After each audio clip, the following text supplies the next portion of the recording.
বলেন লোক দেখানো ইবাদত দাজ্জালের চেয়ে ভয়ঙ্কর? লোক দেখানো ইবাদত কার চেয়ে ভয়ঙ্কর? সহিহুত তারগীব হাদিসের কিতাব 30 নম্বর হাদিস, খরাজা আলাইনা নবী সাল্লাল্লাহু আলাইহি ওয়াসাল্লাম ওয়া নাহনু নাতাযাকারুদ দাজ্জাল। একদিন আমরা দাজ্জাল সম্পর্কে আলোচনা করতেছিলাম, নবী আমাদের কাছে বের হলেন।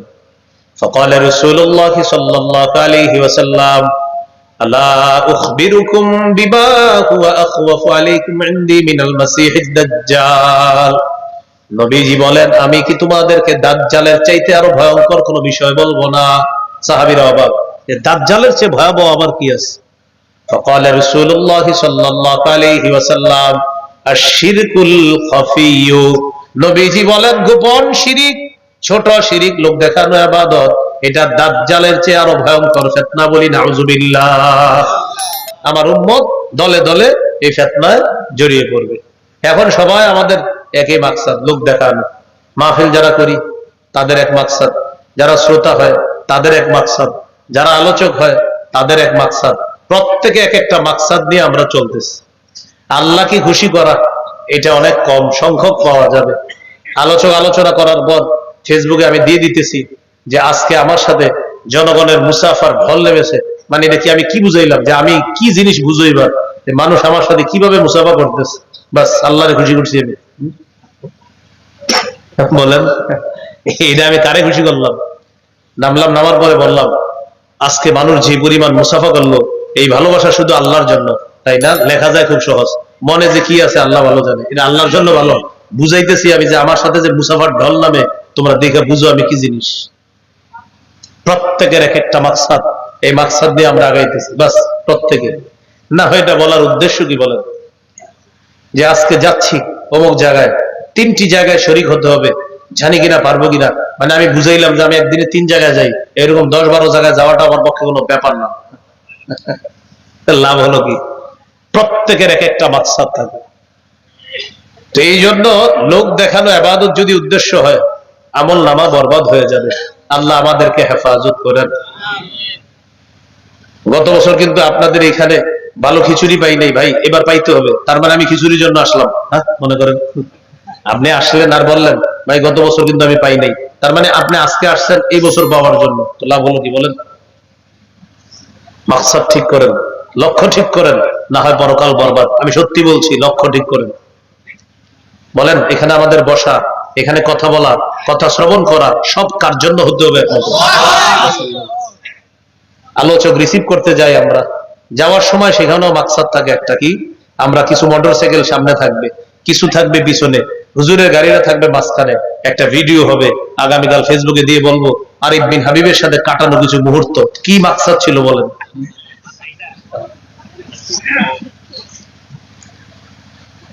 তো এই জন্য ভাই বাস সহজ কথা, আপনি আপনার লক্ষ্য ঠিক করেন যে আপনি আসলে যা করছেন কার জন্য করছেন, বাস সোজা কথা।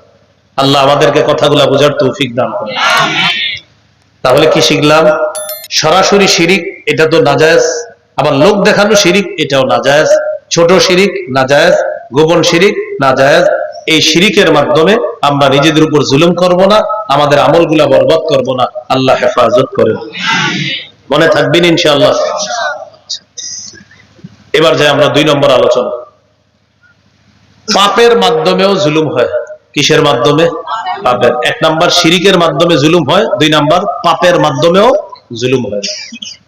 দলিল সূরা নিসা 110 নম্বর আয়াতে আল্লাহ বলেন, وَمَن يَعْمَلْ سُوءًا أَوْ يَظْلِمْ نَفْسَهُ ثُمَّ يَسْتَغْفِرِ اللَّهَ يَجِدِ اللَّهَ غَفُورًا رَّحِيمًا। وَمَن يَعْمَلْ سُوءًا, যে ব্যক্তি খারাপ কাজ করে, আও ইয়াজলিম নাফসাহু, অথবা নিজের উপর জুলুম করে, এই জায়গায় উদ্দেশ্য পাপ। সুম্মা ইস্তাগফিরিল্লাহ, সাথে সাথে আল্লাহর কাছে ক্ষমা চায়, মাবুদ আমাকে তুমি মাফ করে দাও। ইয়াজিদিল্লাহ গফুরার রহিমা, সে আল্লাহকে ক্ষমাশীল পাবে, দয়ালু পাবে। সে আল্লাহকে ক্ষমাশীল পাবে, দয়ালু পাবে। সূরা আলী ইমরানের 135 নম্বর আয়াতে আল্লাহ বলেন, والذين إذا فعلوا فاحشة أو ظلموا أنفسهم ذكروا الله فاستغفروا لذنوبهم ومن يغفر الذنوب إلا الله।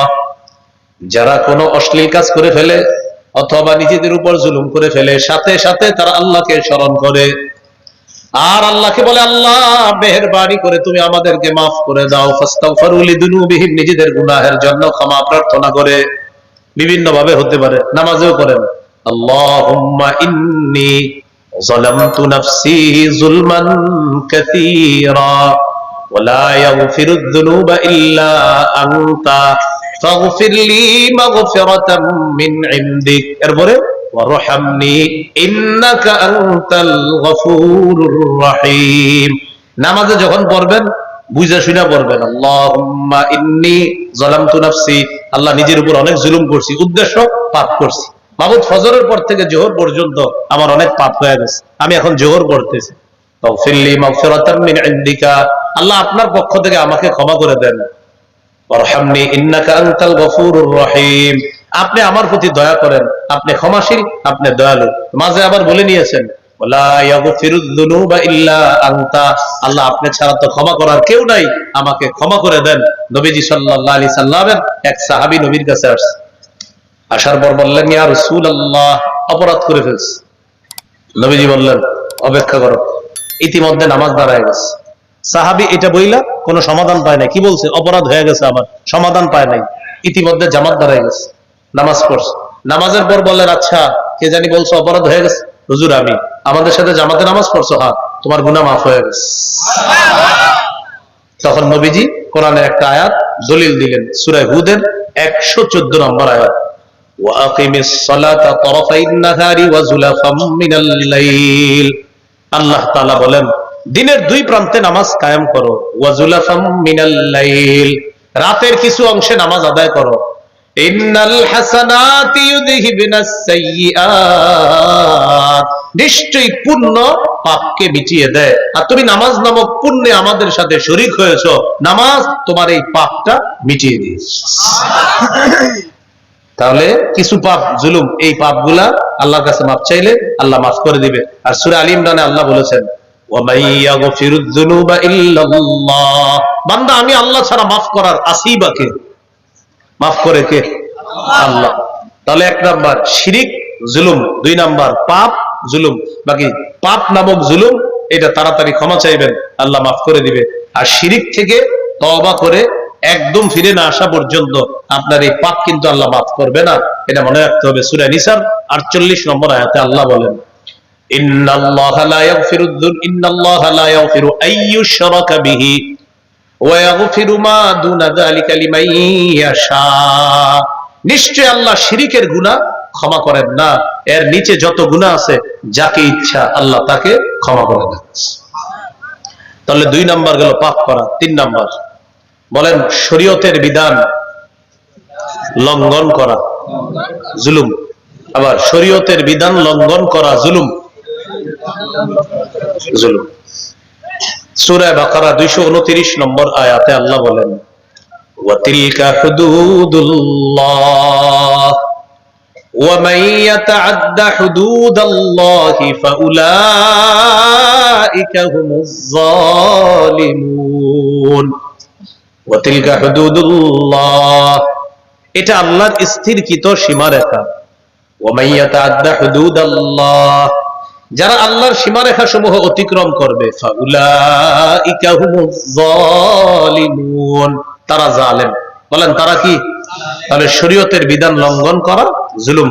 আল্লাহ আমাদেরকে শরীয়তের বিধান যথাযথভাবে পালন করার তৌফিক দান করেন। 4 নাম্বার, আল্লাহর নামে মিথ্যা কথা বলা জুলুম। সূরা ইউনূসের 17 নম্বর আয়াতে আল্লাহ বলেন, ফামান আযলামু মিম্মান ইফতারা আলাল্লাহি কাযিবান আও কাযযাবা বিআয়াতি। ওই ব্যক্তির চেয়ে বড় জালেম আর কে হতে পারে যে আল্লাহর নামে মিথ্যা কথা বলে অথবা আল্লাহর আয়াতগুলোকে যে মিথ্যা সাব্যস্ত করে, তার চেয়ে বড় জালেম আর কে হতে পারে? এগুলো 4 নাম্বার কথা। 5 নাম্বার, আল্লাহর ঘর মসজিদে বাধা দেওয়া জুলুম। সূরা বাকারা আল্লাহ বলেন, ওয়ামান আযলামু মিম্মান মানাআ মাসাজিদাল্লাহ। ওই ব্যক্তির চেয়ে বড় জালেম আর কে, যেই ব্যক্তি মানুষকে আল্লাহর ঘর থেকে বাধা দান করে। তুরস্কে কামাল পাশা ইংরেজদের দালাল ধর্ম নিরপেক্ষ স্লোগান ইত্যাদির মাধ্যমে ইসলামী খেলাফতের পতন ঘটে তার হাতে তুরস্কে। ইসলামী খেলাফতের পতন ঘটে কিভাবে? ইংরেজরা তারে বসাইল, কামাল পাশা ধর্ম নিরপেক্ষবাদের স্লোগান দিল, আয়া সুফিয়া মসজিদে আজান বন্ধ করে দিল, নামাজ পড়া বন্ধ করে দিল।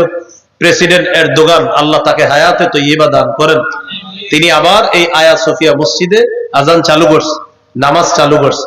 আমাদের দেশের আশেপাশেও বিভিন্ন জায়গায় মসজিদ ভেঙে সেখানে আল্লাহর ইবাদত করা হবে, যেখানে আল্লাহর পরিবর্তে গায়রুল্লাহর ইবাদতের জন্য বিভিন্ন স্থাপনা স্থাপন করা হচ্ছে। এটা জুলুম, আর যারা করেছে তারা সবচেয়ে বড় জালেম। এ হলো 5 নম্বর। 6 নম্বর, টাকার আমার দিকে এই আমি ওনার উপরে একটা ঘুষি মারা অন্যায় ভাবে, এটা জুলুম। ওনার উপরে আমি অত্যাচার করলাম, এটা কি বলেন? জুলুম। এটা তো সবাই বুঝি।